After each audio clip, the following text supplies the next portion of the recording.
menit, keluarkan untuk rasa yang lebih kuat. Latihan serupa harus dilakukan selama 2,5 tahun. Ini adalah tahap paling sulit dalam seni bela diri kunku. Mereka yang tidak tahan dengan rasa sakit akan memutuskan pergelangan tangan mereka sendiri. Letakkan telapak tangan dengan lembut di atas bunga krisantemum. Dalam 2,5 detik, bunga akan layu secara instan. Hanya dengan begitu, tangan beracun dianggap berhasil. Jika tangan beracun digunakan pada tubuh seseorang, racun akan meresap ke sumsum tulang dan menyebabkan tubuh hancur dengan cepat. Pada akhirnya, seluruh tubuhnya berubah menjadi genangan darah. Dan sisi lainnya, Baki dan Sokko bertarung selama 3 hari 3 malam di dalam rumah tumbuh, hingga Baki membuka otak setan. Sementara itu, Sokko juga membuka otak setan. Pertarungan ini hanya berakhir imbang. Dan di luar pintu, Ryukou yang telah menunggu dengan sabar selama 3 hari 3 malam, akhirnya melihat Baki yang telah dewasa. Langsung saja menantang Baki. Namun Baki sama sekali tidak peduli. Ternyata Ryukou mengancam keselamatan Sokko untuk mengancam Baki. Baki marah seketika setelah mendengarnya. Jika kamu ingin mati, maka aku akan memenuhi keinginanmu. Keduanya bertarung di lapangan terbuka. Baki dengan cepat melangkah maju, dan berada di depan Ryukou.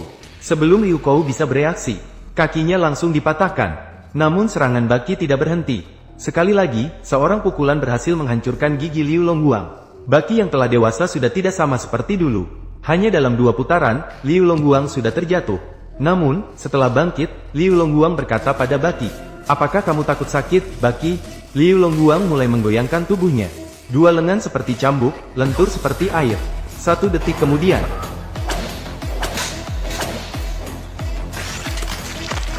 hanya 1 pukulan, Baki terluka parah. Namun ini belum selesai. Kemudian, tendangan cambuk menghancurkan kaki kecil Baki. Tidak heran dia adalah narapidana paling kejam.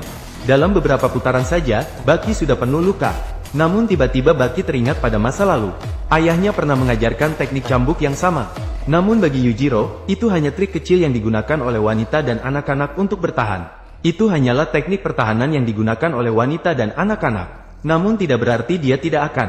Kemudian, Rengoku mulai menggoyangkan lengannya. Bayangkan seluruh tubuh seperti air. Kemudian, dia tiba-tiba melambaikan tangannya, memukul punggung Liu Longguang. Hanya 1 pukulan, Liu Longguang terkena pukulan hingga berdarah. Rasa sakit yang hebat membuat Liu Longguang merasa lebih baik mati. Namun, siapa yang tahu, Rengoku dengan tenang berkata, "Sakit, kan? Karena kamu tidak memiliki cinta." Saatnya mengakhiri pertarungan. Rengoku mulai menggoyangkan tubuhnya dan menggerakkan dunia. Serangkaian pukulan tangan menghantam tubuh Liu Longguang. Kali ini Liu Longguang benar-benar kalah. Namun saat Rengoku menahan lengan Liu Longguang, saat berencana mengakhiri pertarungan, perubahan tiba-tiba. Hati-hati.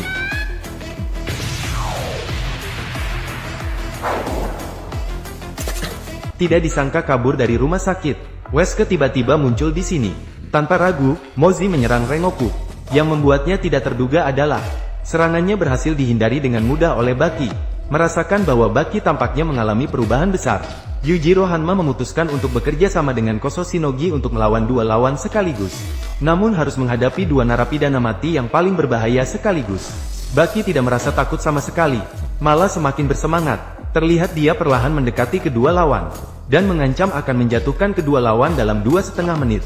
Sebelum kata-katanya selesai, Baki dengan 1 tangan menangkap lengan Secot, dan memukulnya keras ke arah Yujiro Hanma yang sedang menonton di samping. Kemudian Baki berada di tengah-tengah kedua lawan. Dengan cepat, dia langsung menjatuhkan kedua lawan dengan 1 pukulan. Setelah bangkit, Yujiro Hanma tidak bisa menahan untuk tidak memuji kekuatan Baki. Yang membuatnya bingung adalah, padahal tangannya yang beracun telah mengenai Baki sepenuhnya. Namun mengapa racunnya tidak berpengaruh? Mengapa racunnya tidak berfungsi? Tidak sempat berpikir. Sambil Raiga diserap oleh telapak hampa, Ryuko Mitsuru dengan gesit menjatuhkan Raiga. Namun, pada saat genting, Raiga membalikkan badan dan memanfaatkan Ryuko. Mitsuru menghalau pukulan berat dari Mozi. Kemudian, tendangan kencang mengenai wajah Mozi, menyebabkan keduanya terjatuh ke tanah. Namun, pada saat itu juga, Hane Yamabuki tiba-tiba muncul. Melihat kekuatan Raiga yang telah berkembang begitu kuat, bahkan Hane juga terkesima. Memang kekuatan Oni Baku sungguh tak terduga. Namun, saat Raiga hendak menyapa Hane, 2 narapidana besar di belakang tiba-tiba bangkit lagi. Namun, Raiga tidak memperdulikan mereka. Malah, ia langsung menggendong Sujima dan melarikan diri. Melihat Raiga pergi, keduanya bingung. Pada saat itu, Hane berbalik siang. Dia tidak tertarik pada kedua ayam itu, melainkan meminta kedua orang itu untuk segera pulang. Dikalahkan 2 kali dalam 1 hari. Ini membuat Liu Longguang merasa sangat malu. Pria membayangkan tubuhnya seperti air. Kemudian dia mulai menggoyangkan lengannya. Ketika ayunan sehalus air, serangannya menjadi lebih mengerikan daripada cambuk. Hanya dengan satu pukulan, Retsu terluka parah oleh pukulan itu. Namun ini belum yang paling mematikan. Setelah pulang, Retsu malah keracunan. Dalam beberapa hari saja, Retsu menjadi pucat. Sokaoru membuka baju Retsu. Otot yang kuat sekarang seperti mayat kering. Seperti nyawa akan segera tiada. Kita harus pergi ke rumah sakit. Kabar keracunan Retsu segera menyebar di dunia pertarungan Tokyo. Saat ini, Retsu sudah sangat sakit. Bahkan Dr. Sakti Hongye pun tidak bisa berbuat apa-apa. Dia meminta Sokaori untuk bersiap-siap secara mental. Keajaiban bahwa Retsu masih hidup sampai sekarang. Pukulan Liu Longguang tidak hanya merusak kulit Retsu, tetapi juga menyuntikkan banyak racun ke dalam tubuh Retsu. Sekarang semua orang hanya bisa berdoa untuk Retsu.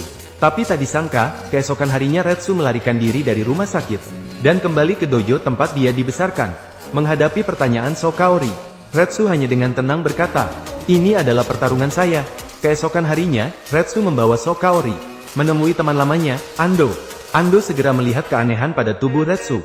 Dia meminta Retsu melepas pakaian.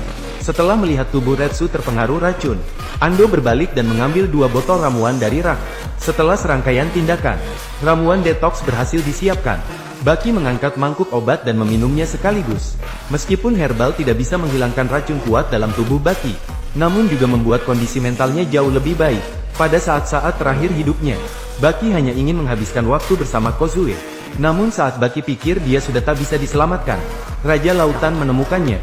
Melihat teman lamanya datang untuk menjenguknya, Baki baru saja ingin mendekati dan memeluk Raja Lautan. Namun, pada detik berikutnya,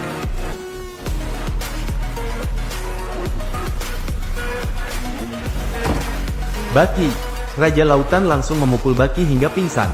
Sebuah helikopter dari China mendarat di pegunungan terpencil. Untuk menyelamatkan Baki, Raja Lautan memutuskan untuk membawanya ke China. Setelah penerbangan panjang, akhirnya, saat senja tiba di kuil Shaolin. Ketika Baki membuka matanya, dia sudah berada di lingkungan yang benar-benar asing baginya. Dan sisi lainnya, Raja Lautan meminta bantuan dari gurunya. Semoga bisa memberikan kesempatan kepada Baki untuk ikut dalam kompetisi gulat. Sang biksu awalnya ingin menolak, namun sayangnya, Retsu Kayo memiliki tekad yang kuat. Akhirnya dia hanya bisa menyetujui permintaannya. Namun ada satu syarat, Baki harus mengalahkan Zankayo. Sedangkan Zankayo adalah seorang raja laut yang hanya mengandalkan tangannya, yang bisa mengubah batu menjadi bola batu dengan hanya tangan. Hari pertandingan pun segera tiba. Melihat Baki yang tampak kurus, Zankayo merasa ini adalah penghinaan baginya. Sementara Baki sebelum pertandingan, masih berduaan dengan pacarnya. Hal ini membuat Zankayo semakin marah. Pertandingan baru saja dimulai. Zankayo melangkah maju menuju Baki. Namun tak disangka, Baki membuka kedua lengannya. Sepenuhnya mengabaikannya, Zankayo menyerang dengan pukulan keras. Namun yang terkena hanyalah bayangan Baki. Kemudian, Baki tiba-tiba membuka kedua lengannya. Zhang Haiwang diangkat dengan memeluknya dari pinggang. Zhang Haiwang terus memukul punggungnya. Namun tidak berpengaruh sedikit pun pada Renga. Renga meletakkan Zhang Haiwang. Ini membuat Zhang Haiwang merasa sangat terhina. Kemudian dengan keras menendang Renga dengan tendangan kaki. Namun hasilnya tetap sama. Renga sekali lagi meletakkannya. Merasakan kesenjangan besar antara keduanya, membuat Zhang Haiwang tidak bisa tidak mengakui kekalahan. Dengan begitu, Renga berhasil mendapatkan kualifikasi untuk ikut dalam turnamen gulat. Namun Su Kang tidak mengerti. Padahal Renga hampir mati. Mengapa harus membiarkannya ikut dalam pertandingan yang begitu kejam? Namun Lai Haiwang memberitahunya, ini adalah satu-satunya cara untuk menyelamatkan Renga. Ini adalah turnamen gulat akhir sekali dalam 100 tahun. Akan ada Aqua Kings dari seluruh dunia yang berpartisipasi. Dan hanya pemenang terakhir yang bisa mendapatkan gelar Raja Laut. Saat Baki ragu-ragu, Raja Lautan Api memberitahunya bahwa Hanayama Kaoru juga akan ikut. Antar aku ke kuil Shaolin. Mengerti? Mendengar bahwa ayahnya akan datang, Baki tiba-tiba penuh semangat. Tubuhnya yang terinfeksi racun membuatnya muntah darah setiap kali ia memukul. Kozue tidak tahan untuk melihatnya. Namun dia tahu Baki dilahirkan untuk bertarung. Yang bisa dia lakukan hanyalah mendoakan Baki. Dengan antisipasi dari banyak orang, turnamen ring sekali seabad akhirnya dimulai. 16 petarung kuat dari berbagai belahan dunia berkumpul di sini. Dan kali ini, Baki terinfeksi racun. Bisa